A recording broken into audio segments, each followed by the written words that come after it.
கடந்த அதிமுக ஆட்சியில் 12,500 கோடி ரூபாய் பயிர்க்கடன் தள்ளுபடி செய்யப்பட்டதாகவும் ஆட்சி மாற்றத்திற்கு பிறகு விடிய அரசு விவசாயிகளின் இழப்பீட்டுத் தொகையை தற்போது வரை வழங்கவில்லை என்றும் தமிழக அனைத்து விவசாய சங்கங்களின் ஒருங்கிணைப்பு குழு தலைவர் PR பாண்டியன் குற்றம் சாட்டியுள்ளார்.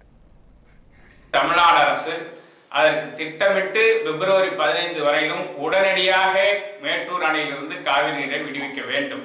கடந்த எடப்பாடி பழனிசாமி தலைமையிலான அரசு 2021ஆம் ஆண்டு 12,500 கோடி ரூபாய் தள்ளுபடி செய்திருக்கிறார். அந்த 12,500 கோடி ரூபாய் கடனை பெறுவதற்கு விவசாயிகள் தான் செலுத்திய டெபாசிட் தொகை 1,200 கோடி. அந்த டெபாசிட் தொகையை இதுவரையிலும் விவசாயிகளுக்கு திரும்ப வழங்காமல் கூட்டுறவு வங்கிகள் முறைகேடு ஈடுபட்டுள்ளது. இதனை தமிழ்நாடு முதலமைச்சர் தலையிட்டு 1,200 கோடி ரூபாய் விவசாயிகளுடைய டெபாசிட் பணத்தை திரும்ப வழங்குவதற்கு நடவடிக்கை எடுக்க வேண்டும் என நாங்கள் வலியுறுத்துகிறோம். இதற்கு தமிழ்நாடு அரசு மறுக்கவையானால் தீவிரமான போராட்டத்தில் களமிறங்குவோம்.